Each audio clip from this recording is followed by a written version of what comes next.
are so, we have such less consciousness about what we really like and what we really have and what is integral to our culture, that we have completely forgotten what is integral to us, what we really are, all the things that have come from our culture, unless it's branded and sold back to us.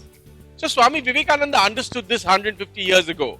I like to tell many of my audiences that Swami Vivekananda understood one of the things that you as Indians and I as an Indian today understand very well. What is that?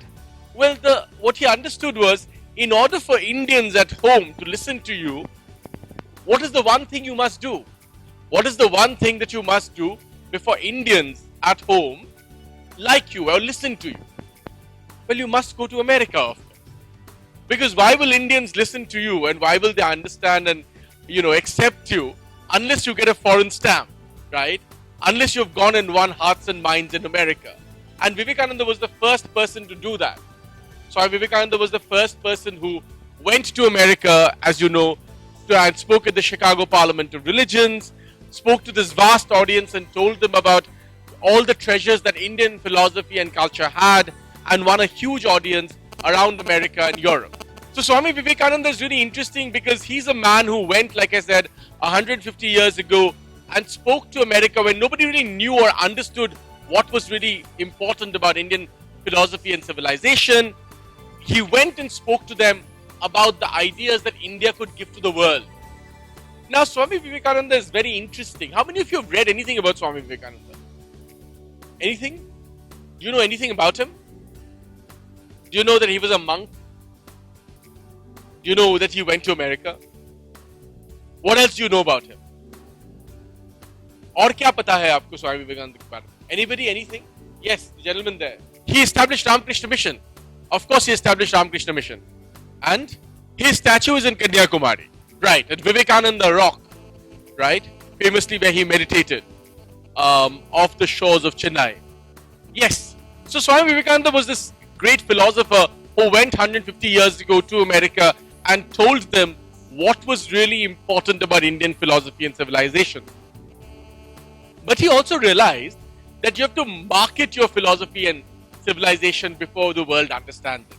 That's why Swami Vivekananda wore those, if you see what Swami Vivekananda is usually wearing, he's wearing those orange robes, those saffron robes, and he's wearing a turban. I like to tell many of my younger audiences that no Indian monk or no Bengali monk before him have worn such clothes. Because those are not the clothes of the Bengali. Right? You will barely ever see Bengalis wearing these turbans and long robes and stuff. Because of course the climate in Bengal is not for such clothes. But how did he wear those clothes? He wore those clothes because the Raja of Khetri, right, in Rajasthan, what is today called Rajasthan, gave him those clothes and also the money to go to America, right? And Swami Vivekananda is writing from America a very interesting letter after he arrived there. And he tells people back home, he's telling the person he's writing to, that often when he reaches Boston, this place called Boston in America, and every evening he's going out for a ride in a carriage. घोड़े गाड़ी में वो जाते थे शाम को, and a lot of times people would look at him and say, look, that's a prince, कि वो राजा है. और स्वामी विवेकानंद कहते थे कि मुझे बड़ा गुस्सा आता है, I feel very angry that people say Raja to me because I'm a monk. वो साधु थे. So he doesn't want to be called a Raja, right? Because he's exactly the opposite of a Raja. Because he's given up many of the worldly pleasures or many of the material wants, right? But then in the next line he says, well, look, then I thought to myself that at least if they think I'm a Raja, they're coming towards me. और अगर वो मेरे पास आएंगे नहीं, तो मैं उनको बताऊंगा कैसे? How will I give the message to them unless they first come to me? So I always like to say that Swami Vivekananda understood long before anybody else that you have to market Indian philosophy and civilization. It's not enough to have these great treasures. You also have to market them. You have to teach people about them. You have to present them in the right way. You have to present them in the right style. आप में से ऐसे कितने लोग हैं जिनको अजीब लगा कि मैं धोती पहन के आया हूं? बता दीजिए, शर्माई मत. चलिए, बहुतों को लगा. बताइए, उठाए उठाए हाथ रहिए, आप शर्माइए मत, ऐसी क्या बात है? बहुतों को अच्छा क्यों अजीब लगा, क्यों आपको लगा अजीब कि मैं धोती पहन के आया हूं? चलिए बताइए, अजीब क्यों है? आपको अजीब क्यों लगा? कौन बताएगा? कोई तो बताएगा, इतने सारे लोगों को। हाँ बताइए। आप देखते नहीं है। चलिए ये एक तो बहुत ही रेलेवेंट आंसर है कि ऐसे कभी हम देखते नहीं है किसी को, कैजुअली हम देखते नहीं है। हमारे एजुकेशनल माहौल में हम ऐसे किसी को देखते नहीं है, हमें लगता है कि ऐसे तो कोई पहनता नहीं है यूजुअली, राइट? और कौन बताएगा क्यों अजीब लगा? चलिए बता दीजिए। हाँ बताइए। Right, so you think that whenever somebody is coming to give a lecture, they wear formal clothes, right? And what is the definition of a formal clothes? A blazer, right? A blazer, a suit or something like that, right? Okay, anybody else? और किसको अजीब लगा? I also want some women or some girls to speak up, because otherwise what happens is the entire conversation becomes skewed towards men. Why don't one of the girls, some of you also must have thought that it's weird that I turned up in a dhoti. Why did you think I'm weird? Go on, tell me. Don't be shy. Yes, the lady there, go ahead. Yes, I'm looking at you, ma'am. Why don't you tell me? Yes, tell me. You're not used to seeing such type of clothes. Very good answer. Absolutely correct answer. Isn't it very interesting that in India, where outside the temperature is probably 40 degrees or something like that, all of you feel that formal clothes in India should be a suit, a blazer. Clothes that were invented for an entirely different climate. Isn't that strange? Why do you think that? Because that's how your mind has been taught to think. Your mind has been taught to believe that formal means Western formals. Right? Formals means Western formals. But those clothes were not invented for our climate. Unless, of course, it's winter in Delhi. That's a different thing. But for most of the year, we have a temperature that varies between 35 degrees and 40 degrees. Nobody in the world wears a suit in that climate. It's not meant for us. You know what this is called? It's called the colonization of your mind.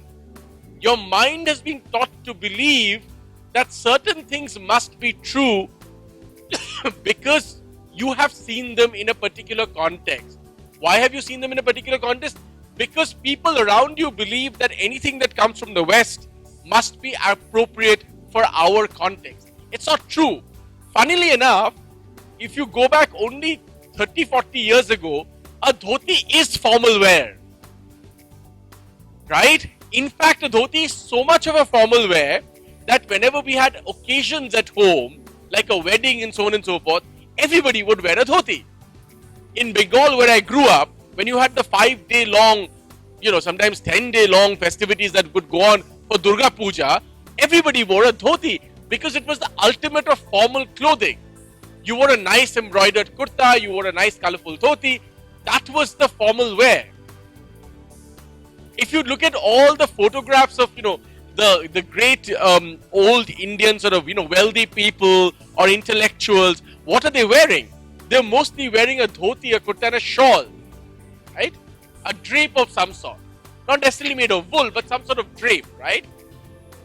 It's just that we've been taught to believe that these things are somehow not appropriate. And the reason I wear these clothes even more is to break this from the minds of children like you, that these are the ideas. So see, it's a direct connection. As long as it's turmeric latte, you think it's good. दूध हल्दी बोलने से किसी को अच्छा नहीं लगता. अच्छा, मैं जो भी मैंने किया है लाइफ में वो कुछ फर्क नहीं पड़ता. As long as I wear a suit, right? अगर मैं 8 के जगह 80 भी किताबें लिख दूं और मैं धोती पहन के आऊं, तो लोगों को लगेगा नहीं ये तो ठीक नहीं होगा. Right? I have to wear a suit for people to think that I'm formal. These are misnomers that we have built in our head. It doesn't matter. Right? And let me tell you, I just spent a year in America. In fact, when you go outside, the more proud that you are of who you are, people like that more because you're adding value, right? You're teaching them something new. So all the dinner parties I threw in America, I always played Indian classical music because that's new to my audience. That's new to my guests. But I don't know how many of you even listen to Indian classical music. And all of these topics are relevant for Vivekananda because this is what he fought 150 years ago. When he went to the Parliament of Religions at Chicago, Vivekananda was famously told by somebody, there was a pile of books, of all the religious books in the world, right? And the Bhagavad Gita was placed right at the bottom. So somebody told Vivekananda, look, your book is right at the bottom, which means it's not very good. Swami Vivekananda said, my book is at the bottom because it is only my book that can take the weight and the knowledge of all the books that are on top of it. Right? It's a wonderful thing to say. But we don't want to, we have, most of you don't know what he wrote. Right? We have lost our own sense of self. So formal today is Western formal. Cool today, I believe Swami Vivekananda was very cool. Why do I think he's cool? Well, look at him. He did all the cool things. He was a monk who smoked. Right? Now, many of your parents would not like me saying this. But I'm sure, soon some of you might sneak away and have a smoke. But don't do it. It's very bad for your health. Already NCR air pollution is so bad, you're already choking your lungs. So don't do it, right? I'm just emphasizing this because if your parents see this video, then they'll come and haunt me. So I just want to re-emphasize that you shouldn't smoke. Smoking is injurious for your health. Do not do it. Perfect. Moving on from there. Swami Vivekananda though did it. Right? He was not vegetarian. Again, we think sadhu hoga to hamesha vegetarian hona chahiye. Right? That's not true. He was not vegetarian. Right? We Bengalis love our fish. So we can't give that up. It's very tough. It was tough for Swami Vivekananda also.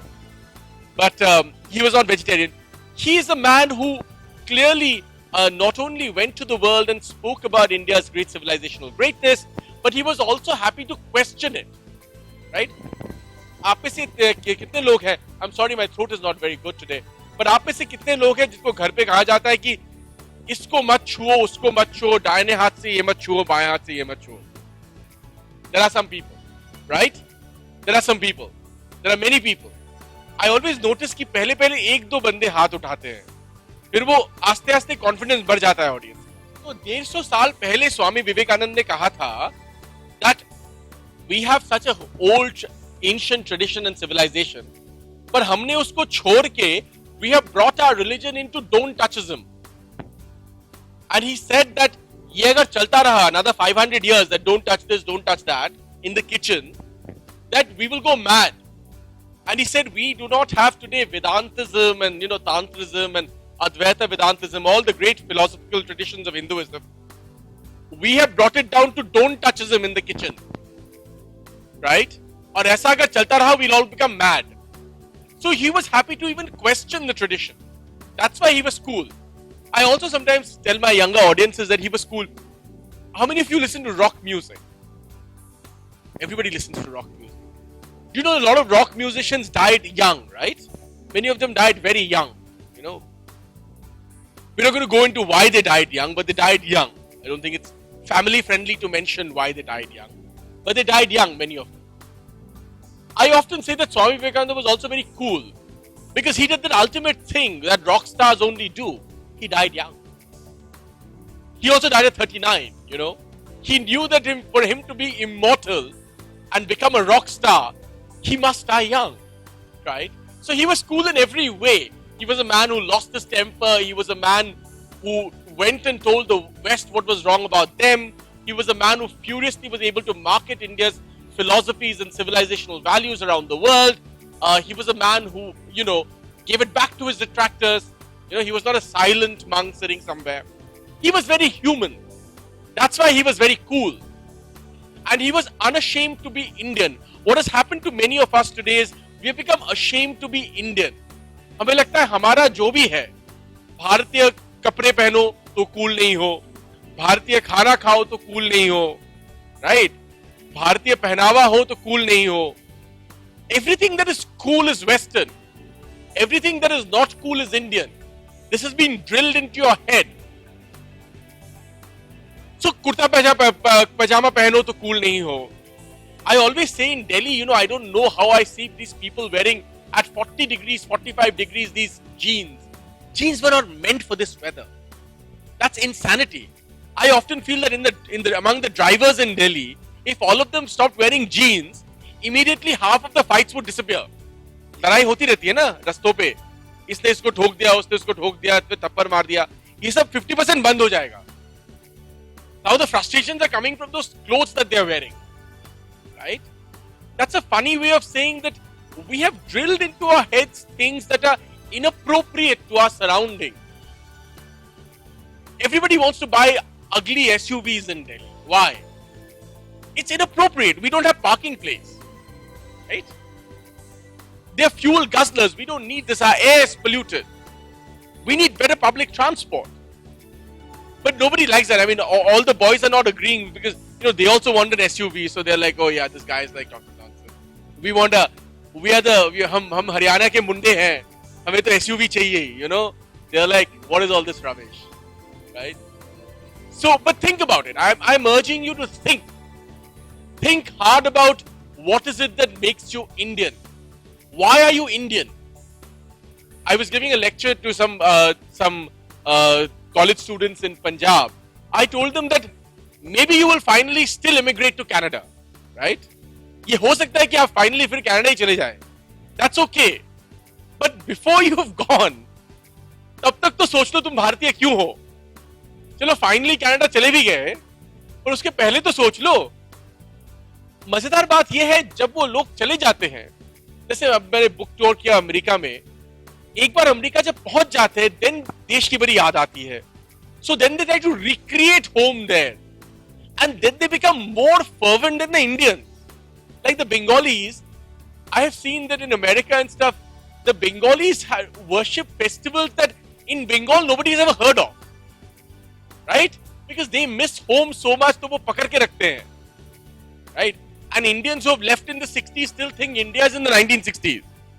तो उनके वही विचार हैं जो India के थे 1960s में, in 2018, जबकि भारत 2018 में आ गया है, right?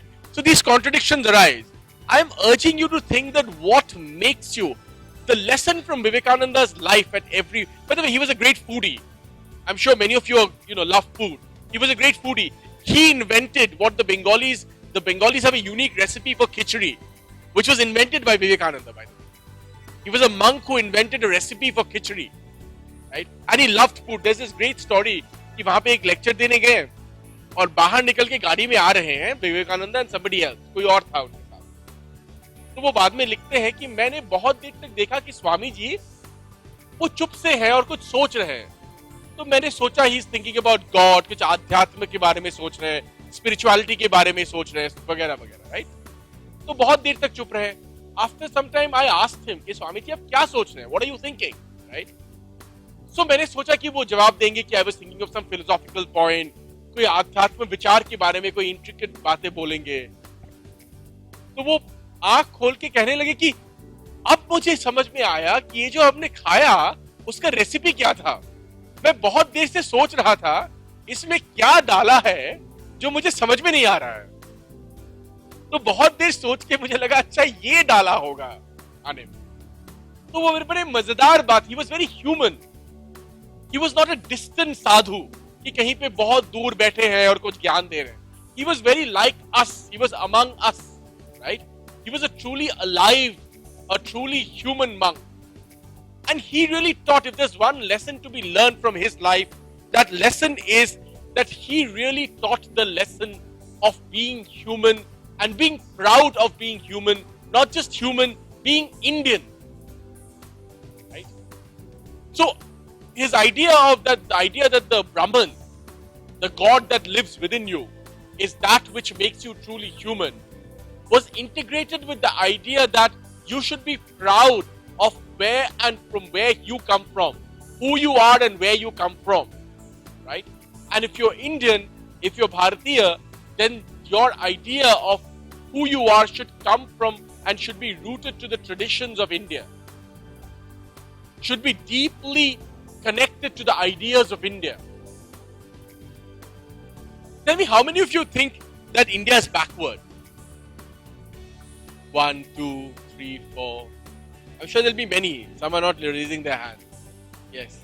Why is India backward, by the way? Right. So what would make us developed according to you? क्या करना चाहिए हम? So thinking मैंने क्या एक उदाहरण दीजिए. Give me an example of what you're talking about. Security of girls, yes, very important. But tell me, this is very interesting. Do you not feel that the parents are saying no? One is because of maybe some conservativeness. The other is that the girls are genuinely unsafe in our country, right? And that's because of the behavior of men, right?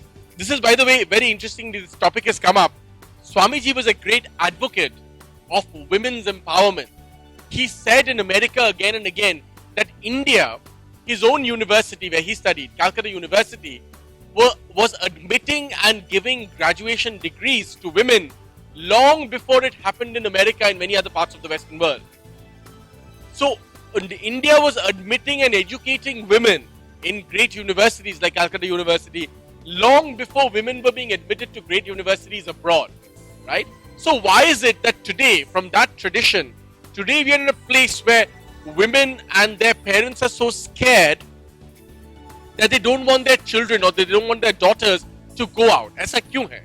आपको क्यों लगता है कि the men have become so violent and so, so fierce that women are so scared? Why is this true? Right. Well, look, I mean, no one can tell you that. I don't know who said this, that rape came from from the Western world. You took another lecture where somebody said that. Fair enough. They may have said something. No problem. My point is, any violent act, you have to deal with that act from that present moment. You cannot go back in history and say it came from somewhere else, right? And that's also slightly escapist, right? Everything, जो भी हमारे problem है, we say it came from somewhere else. Problem हम रोज create कर रहे हैं, पर हम गालियां दे रहे हैं किसी और को कि जी 200 साल पहले कहीं और से आया था. अरे पर 200 साल पहले कहीं और से आया था, आपने क्यों नहीं सुधारा उसको?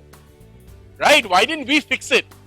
We are not, I mean, at the end of the day, we are not like puppets, right? हम पुतले थोड़ी हैं कि 200 साल पहले किसी ने आके इंजेक्शन डाल दिया हमारे में, हम आज भी वैसे ही बिहेव कर रहे हैं.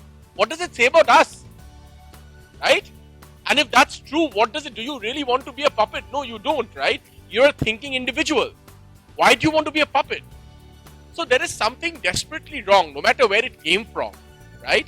There is something obviously desperately wrong about male behavior in our country today. And I would urge all the young men sitting here to follow Swami Vivekananda's example and think, what is it that you're doing? How are you coming across to women? What is it that you're doing that is so ugly, right? And what can you do to solve it? Do you know Swami Vivekananda's greatest disciple was who? Sister Nivedita, right? And she was not from India. She was from outside India. But she came to India and was given the name Sister Nivedita, right? And she became Swamiji's greatest disciple, right? Because he was able to interact with women with great respect, right? And that is that sense of respect somewhere we have lost.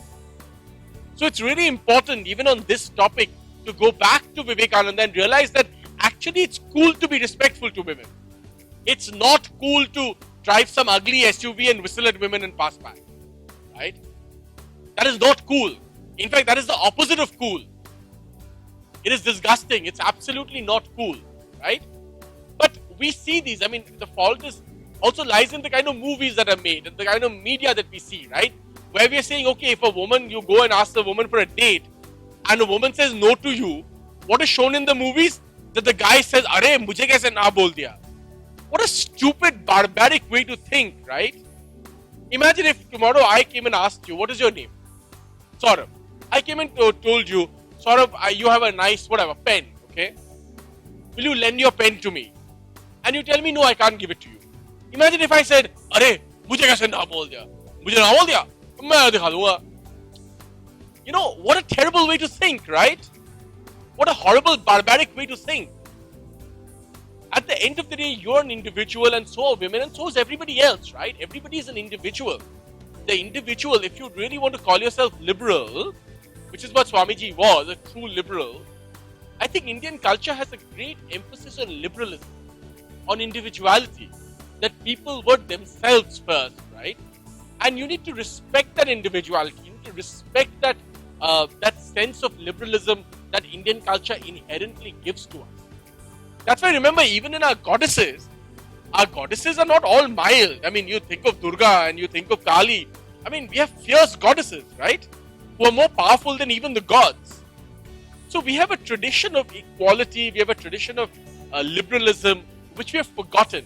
And I think the other lesson from Swamiji's life is this entire interaction, because he had an interaction with women all through his life. When he first went to America, there were women who gave him support, who helped him go to the Chicago Parliament of Religion. His benefactors were all women. Later on, like I said, his most important disciple was a woman who was not even an Indian, right? So he was able to interact with women with great respect and dignity. And I think it's very important to really learn from that lesson and bring that sense of dignity and culture into our life. I'm going to now open up the floor for questions. If anybody wants to ask any questions, please feel free. Anybody? Nobody. Yes, go ahead. The problem is population. Yes. Yeah. Right. So here's an interesting thing about population. Here's something you need to understand. Yes, we have a very high population. The population will continue to grow for some time in the future. But what is happening is, again, in North India and South India, you're seeing different trends, right? In population studies, there's something called replacement rate. Replacement rate means the number of people who are getting born and the number of people who are dying, right? So replacement rate is, say 10 people are dying, okay? Are 10 people being born? Then that is replaced, right, in the population. 10 people are dying and 10 people are getting replaced. Populations decrease when actually 10 people die, but only 5 or 8 people are born. Then that's under the replacement, right? And that's what brings populations down, right? So what is happening is, in South India especially, or in many states, populations are below replacement. So their populations are declining, have begun to decline. The problem is in parts of North India, where the population is still above replacement rate. So if 10 people are dying, 11 people are getting born. That's how the population keeps increasing, right? So we need to fix this problem in North India. There are many campaigns that are being run to try and fix it. It's a hard problem. It's not an easy problem to fix. But you're absolutely right that some of our problems is with population. Like, look at pollution, air pollution. Instead of having almost, say nearly 40 million people now in the whole of Delhi NCR, if we had 15 million people, immediately the population would enable the pollution to come down significantly, right? So that's one clear problem. Look at cars on the road and traffic. If we had fewer people, we would have been in a far better situation.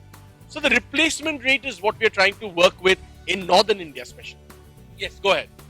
The crime is there in US, yes? Well, in the US, remember, you cannot forget that the US, when you talk about crime in the US, the United States has the world's highest number of people in prison, right? It has a very large number of people in prison, right? Per capita, it has a huge number of people in prison. And because there are so many people relative to population that are in prison in the United States, that the crime rate in the United States is actually much higher than people assume. Because they jailed so many people according to their population, or simultaneous to their population, or correlated to their population. There's a large number of people who are imprisoned in the United States, right? So their entire crime structure works much better than ours. Their courts work much better, right? In India, if you go to the court, one case could go on and on for 20 years and pending. You keep getting dates after dates after dates, right? In the US and many other places, that doesn't happen. The solution is much quicker, right? So these are problems that our system needs to fix for some of the problems of corruption and crime to come down, right? So we're trying to fix that. Let's see. Anybody else? Yes, ma'am. Yeah. There was a Nirbhaya incident, yes. Your mother is wrong. I don't want to say, I shouldn't have said this, but your mother's wrong. You see, if you begin by blaming the poor girl who has done nothing, she went for a simple movie with a friend and came out and was waiting for a bus. If in a country like ours in 2018, when we claim to be one of the fastest growing countries in the world, potentially a global superpower in the future, If a girl cannot come out of a house, go to a movie with a friend, and come out and take a bus back home, then we should all be ashamed of ourselves. जिसको कहते हैं चुल्लू भर पानी में डूब मरना चाहिए हमें. ये कितनी बेइज्जती वाली बात है हमारी लिए कि 2018 में हम बड़ी बड़ी बातें करते हैं कि जी हम सुपर पावर बनेंगे, फलाना बनेंगे, ढिमकाना बनेंगे. एक लड़की घर से निकल के बस पे नहीं चढ़ सकती. कितनी शर्मनाक बात है हमारे देश में, right? So I am sorry to say this, but your mother is wrong. The girl did nothing wrong.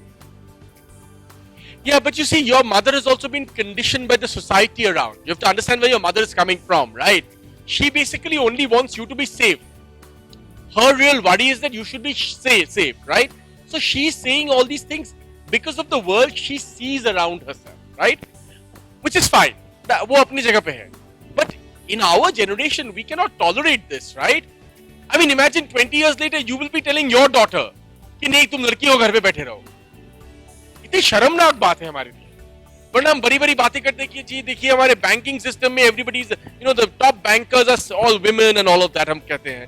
Sports में हम कहते हैं देखिए यहाँ पे wrestlers are women and archers are women and so on and so forth. But a woman cannot do a basic thing like coming out of a house, go to see a movie and take a bus, right? So unless we fix this is a fundamental problem, because remember you're putting a burden of security on 50% of your population.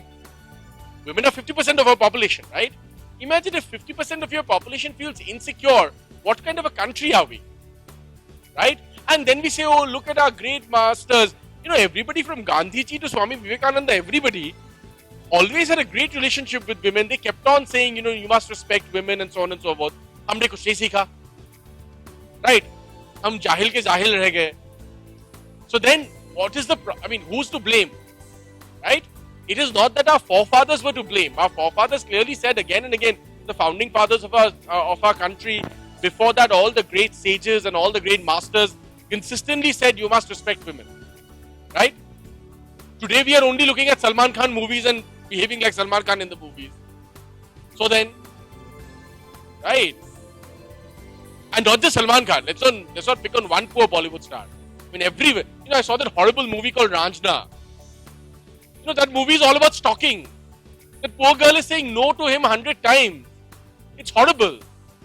And then there are these young boys who are seeing all these things and learning that.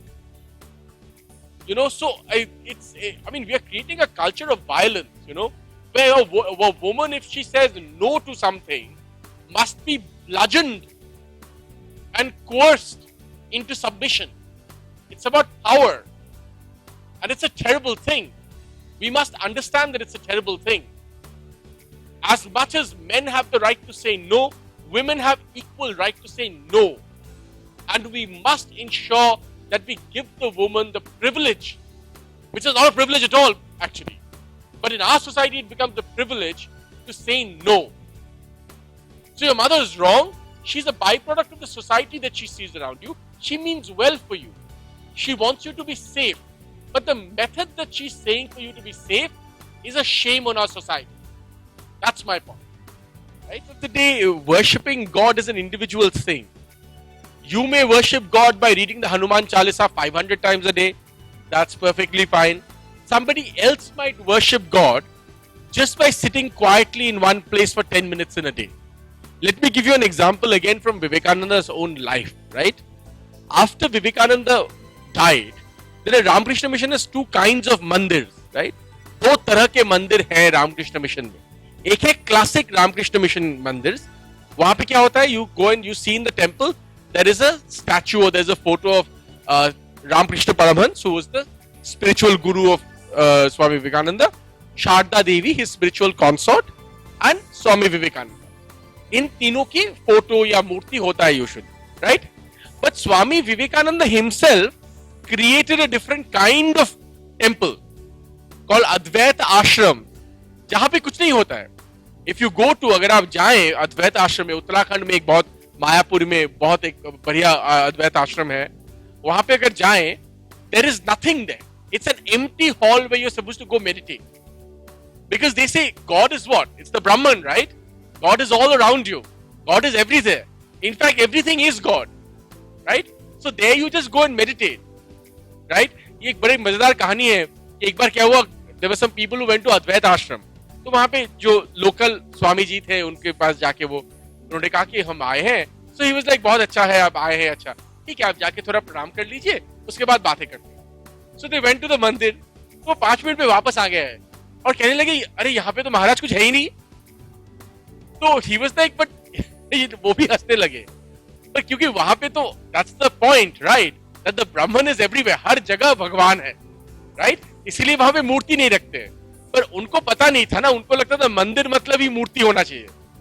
तो कहने का तात्पर्य यह है कि ऐसा नहीं कि एक अप्रोच ही सही है. आप जिस भी तरह से आप अप्रोच करना चाहे भगवान को उसी तरह से आप भगवान को अप्रोच कर सकते हैं एज लॉन्ग एज आपकी नीयत सही हो. नीयत सही होनी चाहिए राइट. नीयत अगर आपकी सही हो तो आप हनुमान चालीसा पढ़ के भी भगवान के पास जा सकते हैं या नहीं पढ़ के भी just you can just speak to God in whatever language that comes easily to you and that's fine. Well I mean I don't think we should जज दीस थिंग्स. अगर उनको लगता है कि 2-3 घंटे पढ़ के वो ज्यादा भगवान के पास पहुंचते हैं नो प्रॉब्लम. अगर आपको लगता है आप कुछ और करके you are reaching God that's also no problem. You see what I mean? So there is no one way. That's my point. Okay? Alright. Anybody else? Yes. We are getting the same people. Can somebody else ask a question? You've already asked a bunch of questions. So has she. But anybody else? If there's nobody else, we'll give him a chance. Okay, go ahead. Yeah. Well, Sati was, I mean, there's a point, I mean, Sati had a particular context and, well, look, I mean, Sati basically came upon at a particular time in our history because women in certain areas or certain kingdoms wanted to protect themselves from invading armies, right?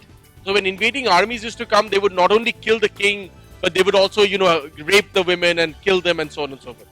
So in order to protect themselves, they started this entire Johar phenomenon, which later became Sati and so on and so forth, right? Now that, as you know, Ram Mohan Roy and all these people fought hard to, take that away and stop it and so on and so forth, right? So that was very, very, very good. Today, what is happening is, I think, more of in terms of everyday violence against women. Things like, date rape and things like that. So there's a sense of everyday violence against women, which is really harmful. And we're all collectively fighting against that. That per se does nothing to do with, older traditions and stuff. We're talking about patriarchy today. And we're fighting patriarchy today, right? And today's, I think, comes a lot from popular culture, what people see and so on and so forth, right? Okay. Anybody else? You have a question. Yes, ma'am.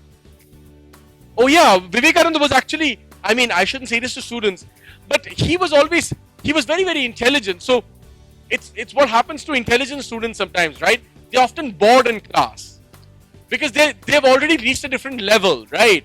So he used to laugh about this later that he was a good student, but it wasn't like he was an, absolutely A-class top student because it's almost like the curriculum that he was going through, he had moved mentally far beyond it. So his interest levels, he was also a man who often got bored, right? So he had the impatience of an intellectual. Often intellectuals are very impatient when they feel that the material that's in front of them is not up to their mental capability or league. So they get bored easily and they're like, oh, I'm not interested or whatever. So I think he was a classic intellectual in that mold. But Swamiji was one of those people who, famously were able to just flip through a book and know what's in the book. So he would just go through the book in like a few minutes and would be able to tell you in page 93, this is what's there and this is what is meant and so on and so forth. So he had a photographic memory, right? He had that ability to absorb very quickly in what's in a text. So he was he was gifted with great, mental faculties and powers. But that doesn't necessarily, and I said in my book, The Modern Monk, that when I saw his mark sheet, it's available now, somebody took it out. When I saw his marks, I was very happy. That, it gave me great joy that, somebody who got these marks could also become him, So there's nothing if you get a little less marks, don't get worried. You can also do great things, Marks are not everything. But of course, you should study hard and get as much possible, as much marks as possible. Anybody else? Okay, thank you very much, ladies and gentlemen. I thank you for your time, and it was great coming here. Thank you very much. Thank you.